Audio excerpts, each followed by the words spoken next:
ایک سوال جو مقدم کرنے کے لیے کہا گیا ہے، غیر مقلدین کے پیشوا وحید الزماں صاحب موصوف نے فقہ حنفی کی مشہور کتاب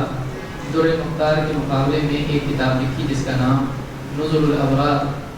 من فقہ نبی مختار رکھا۔ اس کتاب میں جو کچھ لکھا ہے وہ صحیح ہے کیا؟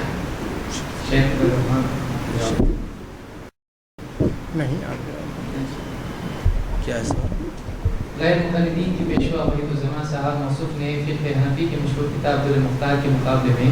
ایک کتاب لکھی جس کا نام نزل الابرار من فقہ نبی مختار رکھا۔ اس کتاب میں جو کچھ لکھا ہے کیا وہ صحیح ہے؟ کیا وہ سب صحیح ہے؟ دیکھیے، غیر مقلد سے کیا مراد ہے، میں یہ سمجھنے سے قاصر ہوں کہ کیا اس مجلس میں کوئی غیر مقلد ہے یا نہیں۔ جہاں تک جس سے سوال کیا جا رہا ہے یہ غیر مقلد کے بجائے اہل حدیث ہیں، اور ہر زمانے میں یہ اپنا نام اہل الحدیث ہی رکھتے رہے اور اسی کا اعلان کرتے رہے، اپنا نام یہی بتاتے رہے۔ نام چینج کرنا یا نام کے ذریعے سے کسی کو یاد کرنا کسی ایسے نام سے جو اسے اچھا نہ لگے، میں سمجھتا ہوں کہ قرآن مجید نے اس سے منع فرمایا ہے۔ تنابز بالالقاب سورہ حجرات کے اندر موجود ہے۔ اگر کوئی شخص یہ چاہتا ہے کہ کسی بھائی کو یاد کرے تو اس کے ان ناموں سے یاد کرے جو نام اسے پسند ہیں۔ اہل الحدیث نے اپنا نام اہل الحدیث رکھا ہے، اگر انہیں یاد کرنا ہے تو انہی ناموں سے یاد کیا جائے جو اپنا نام اپنے لیے پسند کرتے ہیں۔ یہ نہیں کہ انہیں وہ نام دیا جائے جو نام انہوں نے نہیں رکھا، گالی کے طور پر یا مذمت کے طور پر یا کسی بھی اور انداز سے انہیں غیر مقلد کہہ کر کے پکارا جاتا ہے۔ دوسری چیز جو اس سوال کے اندر آئی ہوئی ہے وہ یہ کہ غیر مقلد کے پیشوا کے معنی اغوا، رہنما، امام۔ کل میں نے اشارہ دیا تھا کہ غیر مقلد کا یا اہل الحدیث کا امام کون ہے؟ جو تمام اماموں کے امام ہیں، جو تمام اماموں کے امام ہیں، جو صحابہ اور تابعین کے امام ہیں، جو سارے انبیاء کے امام ہیں، وہی ان کے پیشوا ہیں۔ ان کے حوالے سے اگر کوئی چیز منسوب کی جا رہی ہے، اہل الحدیث نہ دن دیکھتا ہے نہ رات، اگر اب تک اس کا عمل نہیں رہا ہے اور اس امام کی طرف سے، اس پیشوا کی طرف سے اگر کوئی بات ذکر کی جاتی ہے تو بھولی بسری ایسی ساری چیزوں کو وہ بلا کسی تردد کے اختیار کرنے میں ذرہ برابر تأمل سے کام نہیں لیتا۔ وہ اسے اپنے لیے اس گمشدہ سامان کی طرح سے سمجھتا ہے جو اپنے کسی بھائی نے اسے یاد دلا دیا اور اس کا وہ مشکور بھی ہوتا ہے۔ اس لیے پیشوا کے طور پر اگر اہل الحدیث کے کسی بھی پیشوا کا نام اگر ذکر کیا جائے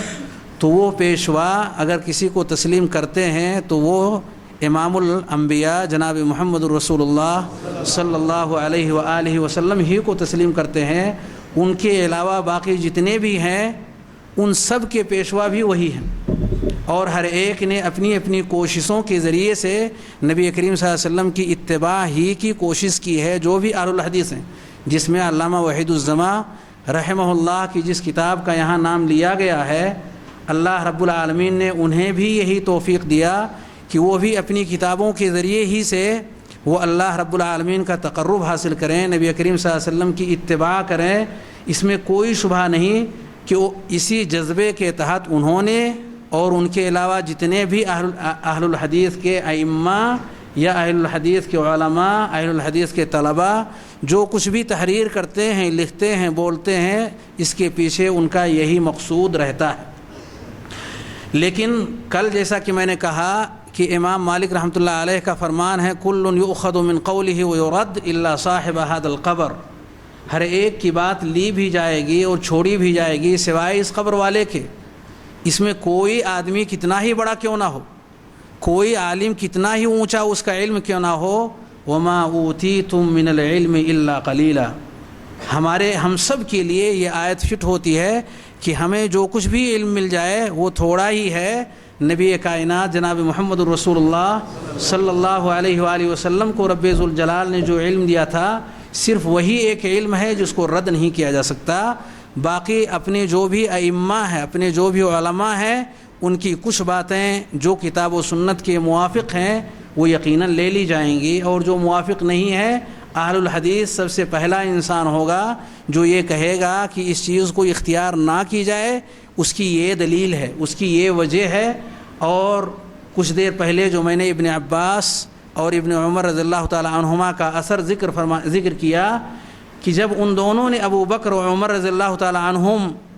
کے موقف کو انہوں نے رد اس لیے کیا کہ نبی کریم صلی اللہ علیہ وسلم کے فرمان سے یا آپ کے عمل سے وہ چیز ٹکرا رہی تھی، تو ہم کون ہوتے ہیں کہ اپنے علماء کے ان اقوال کو، ان باتوں کو، ان مواقف کو جو کتاب و سنت سے ٹکرائیں، ان چیزوں کو ہم قبول کر لیں۔ یہ کتاب اور اس جیسی بے شمار کتابیں سب کا ایک ہی حکم ہے کہ اس میں کچھ چیزیں موافق بھی ہیں اور کچھ چیزیں ایسی بھی ہیں جو موافق نہیں ہے، ایسی چیزوں کو نہیں لی جا سکتی، ایسی چیزوں کو رد کی جائیں گی۔ جو بھی چیزیں ہیں اگر دلیل کی روشنی میں یہ ظاہر ہو جائے کہ وہ صحیح نہیں ہے، اہل حدیث ان چیزوں کو برسر منبر اس کو ذکر کرے گا، اسے یہ گستاخی نہیں ہوگی کہ یہ امام کی گستاخی ہو رہی ہے اور عالم کی گستاخی ہو رہی ہے، بلکہ یہ فضیلت ہے کہ نبی کریم صلی اللہ علیہ وسلم سے اسے جوڑا جا رہا ہے۔